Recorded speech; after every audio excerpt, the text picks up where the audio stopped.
Some childhood fears disappear as we grow up, but others follow us, watching from the corners of our rooms, waiting for the lights to go out. Tonight, we dive into two disturbing tales of childhood companions, creatures that were never imaginary and never harmless. From a stitched-together protector who demands more than love, to a wide-mouthed friend who lures children toward a place they never return from. These are stories that remind us why some memories should stay buried. This is Ickbarr Bigelsteine and Mr. Widemouth. Ickbarr Bigelsteine. When I was a small child, I was terrified of the dark. I still am, but back when I was around 6 years old, I couldn't go a full night without crying out for one of my parents to search beneath my bed or in my closet for whatever monster I thought was waiting to eat me. Even with a nightlight, I would still see dark shapes moving around the corners of the room, or strange faces looking in on me from my bedroom window. My parents would do their best to console me, telling me that it was just a bad dream or a trick of the light, but in my young mind, I was positive that the second I fell asleep, the bad things would get me. Most of the time, I would just hide under the blankets until I became tired enough to stop worrying, but every now and then, I would become so panicked that I would run screaming into my parents' room, waking up my brother and sister in the process. After an ordeal like that, there would be no way anyone would be getting a full night's rest.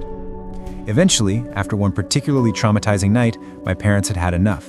Unfortunately for them, they understood the futility in arguing with a 6-year-old and knew that they would be unable to convince me to rid myself of childish fears through reason and logic. They had to be clever. It was my mother's idea to stitch together my little bedtime friend. She collected a large assortment of random pieces of fabric and her sewing machine and created what I would later refer to as Mr. Ickbarr Bigelsteine, or Ick for short. Ick was a sock monster, as my mother called him. He was made to keep me safe while I slept at night by scaring away all the other monsters. He was pretty damn creepy, I had to admit. Honestly, looking back on it all now, I'm still impressed that my mom could think of something so strange and disturbing looking. Ickbarr had the stitched-together look of a Frankenstein gremlin with big white button eyes and floppy cat ears. His little arms and legs were made from a pair of my sister's black and white striped socks, and the half of his face that was green was made from one of my brother's tall football socks.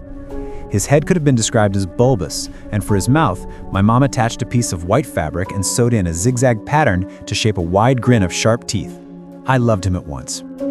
From then on, Ick never left my side. So long as it was after dusk, of course. Ick didn't like the sun and would get upset if I tried to bring him to school with me. But that was okay.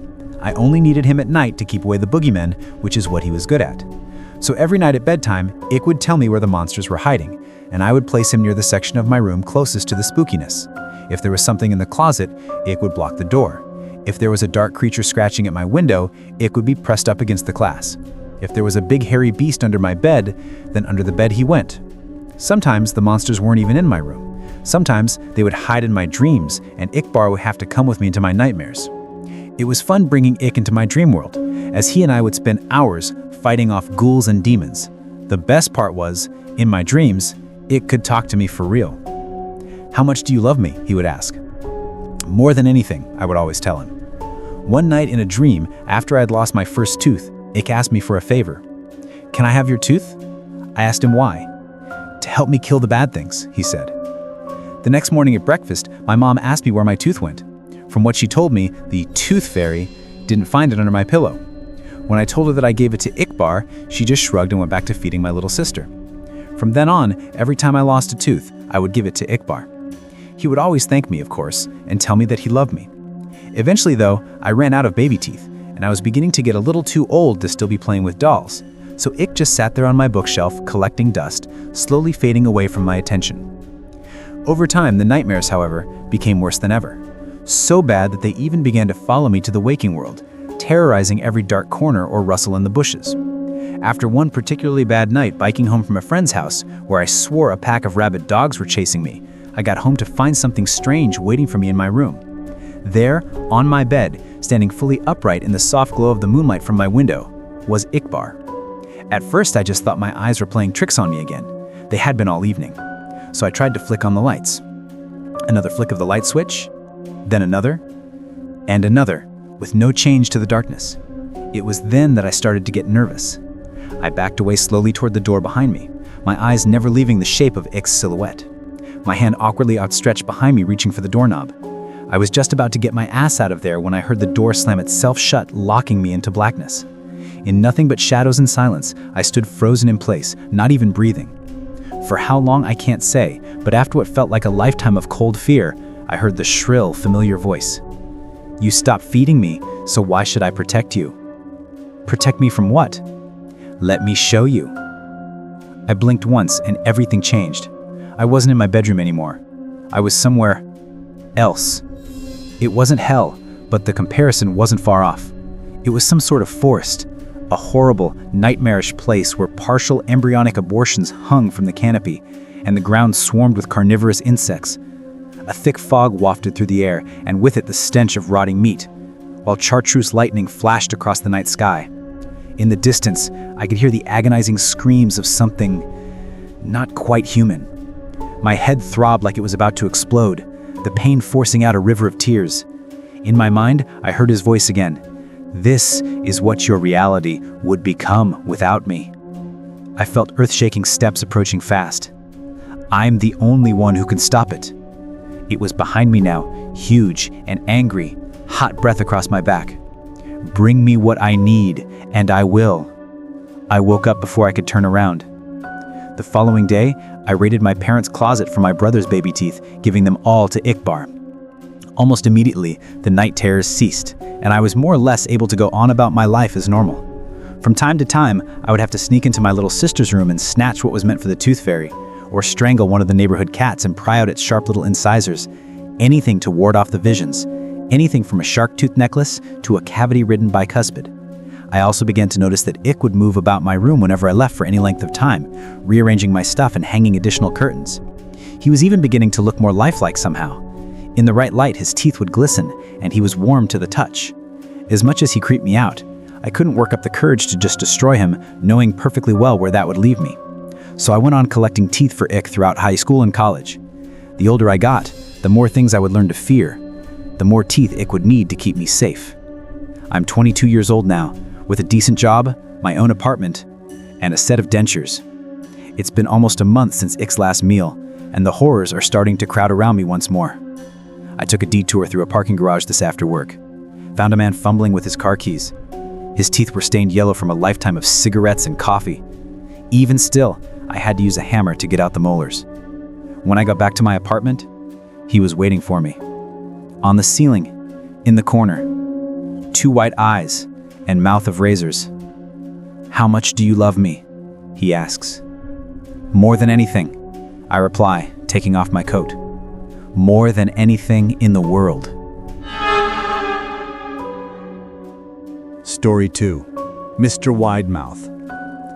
During my childhood, my family was like a drop of water in a vast river, never remaining in one location for long. We settled in Rhode Island when I was 8, and there we remained until I went to college in Colorado Springs.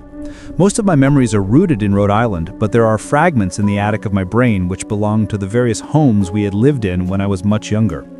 Most of these memories are unclear and pointless. Chasing after another boy in the backyard of a house in North Carolina, trying to build a raft to float on the creek behind the apartment we rented in Pennsylvania, and so on. But there is one set of memories which remains as clear as glass, as though they were just made yesterday. I often wonder whether these memories are simply lucid dreams produced by the long sickness I experienced that spring, but in my heart, I know they are real. We were living in a house just outside the bustling metropolis of New Vineyard, Maine, population 643. It was a large structure, especially for a family of 3. There were a number of rooms that I didn't see in the 5 months we resided there. In some ways, it was a waste of space, but it was the only house on the market at the time, at least within an hour's commute to my father's place of work. The day after my 5th birthday, attended by my parents alone, I came down with a fever. The doctor said I had mononucleosis, which meant no rough play and more fever for at least another 3 weeks. It was horrible timing to be bedridden. We were in the process of packing our things to move to Pennsylvania, and most of my things were already packed away in boxes, leaving my room barren. My mother brought me ginger ale and books several times a day, and these served the function of being my primary form of entertainment for the next few weeks. Boredom always loomed just around the corner, waiting to rear its ugly head and compound my misery. I don't exactly recall how I met Mr. Widemouth. I think it was about a week after I was diagnosed with mono. My first memory of the small creature was asking him if he had a name. He told me to call him Mr. Widemouth because his mouth was large. In fact, everything about him was large in comparison to his body. His head, his eyes, his crooked ears, but his mouth was by far the largest. "You look kind of like a Furby," I said, as he flipped through one of my books. Mr. Widemouth stopped and gave me a puzzled look. "What's a Furby?" he asked. I shrugged. "You know, the toy, the little robot with the big ears. You could pet and feed them, almost like a real pet." "Oh," Mr. Widemouth resumed his activity. "You don't need one of those. They aren't the same as having a real friend." I remember Mr. Widemouth disappearing every time my mother stopped by to check in on me. "I lay under your bed," he later explained. "I don't want your parents to see me because I'm afraid they won't let us play anymore." We didn't do much during those first few days. Mr. Widemouth just looked at my books, fascinated by the stories and pictures they contained. The third or fourth morning after I met him, he greeted me with a large smile on his face. "I have a new game we can play," he said. "We have to wait until after your mother comes to check on you because she can't see us play it. It's a secret game." After my mother delivered more books and soda at the usual time, Mr. Widemouth slipped out from under my bed and tugged my hand. "We have to go to the room at the end of this hallway," he said. I objected at first as my parents had forbidden me to leave my bed without their permission, but Mr. Widemouth persisted until I gave in. The room in question had no furniture or wallpaper. Its only distinguishing feature was a window opposite the doorway. Mr. Widemouth darted across the room and gave the window a firm push, flinging it open. He then beckoned me to look out at the ground below.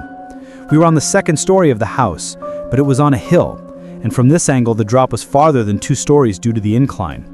"I like to play pretend up here," Mr. Widemouth explained. "I pretend that there is a big soft trampoline below this window and I jump. If you pretend hard enough, you bounce back up like a feather. I want you to try." I was a 5-year-old with a fever, so only a hint of skepticism darted through my thoughts as I looked down and considered the possibility. "It's a long drop," I said. "But that's all a part of the fun. It wouldn't be fun if it were only a short drop. If it were that way, you may as well just bounce on a real trampoline." I toyed with the idea, picturing myself falling through thin air only to bounce back to the window on something unseen by human eyes, but the realist in me prevailed. "Maybe some other time," I said. "I don't know if I have enough imagination. I could get hurt." Mr. Widemouth's face contorted into a snarl, but only for a moment. Anger gave way to disappointment. "If you say so," he said. He spent the rest of the day under my bed, quiet as a mouse. The following morning, Mr. Widemouth arrived holding a small box. "I want to teach you how to juggle," he said. "Here are some things you can use to practice before I start giving you lessons." I looked in the box. It was full of knives. "My parents will kill me," I shouted, horrified that Mr. Widemouth had brought knives into my room, objects that my parents would never allow me to touch. "I'll be spanked and grounded for a year." Mr. Widemouth frowned. "It's fun to juggle with these. I want you to try it." I pushed the box away. "I can't. I'll get in trouble. Knives aren't safe to just throw in the air."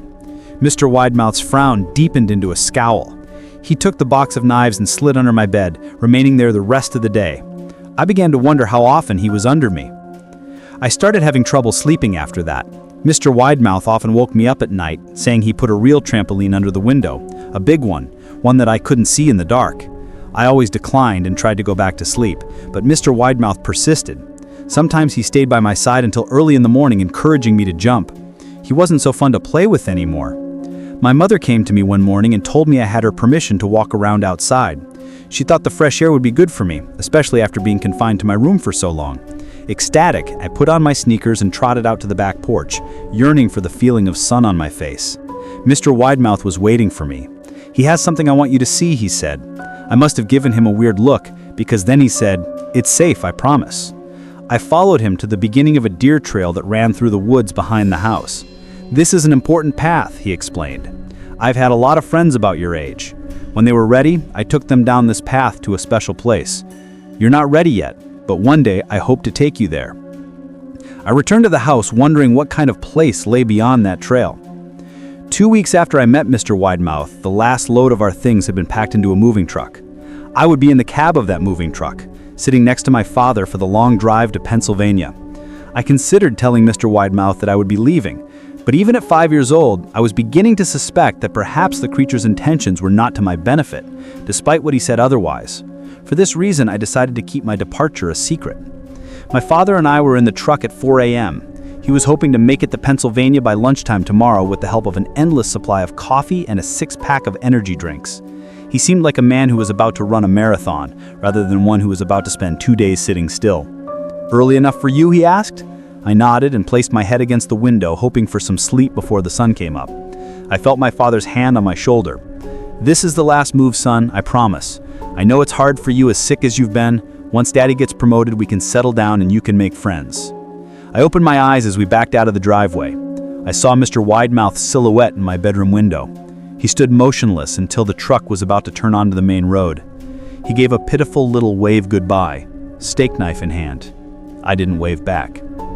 Years later, I returned to New Vineyard. The piece of land our house stood on was empty except for the foundation, as the house burned down a few years after my family left. Out of curiosity, I followed the deer trail that Mr. Widemouth had shown me. Part of me expected him to jump out from behind a tree and scare the living bejesus out of me, but I felt that Mr. Widemouth was gone, somehow tied to the house that no longer existed. The trail ended at the New Vineyard Memorial Cemetery. I noticed that many of the tombstones belonged to children. If you've ever felt watched as you slept, if you've ever heard something shift under your bed, or sensed a smile in the darkness, maybe it wasn't your imagination. Some childhood friends grow old with us. Others, well, wait. Thank you for watching. If you want more terrifying stories, don't forget to like, subscribe, and share. And remember, keep the lights on tonight, just in case.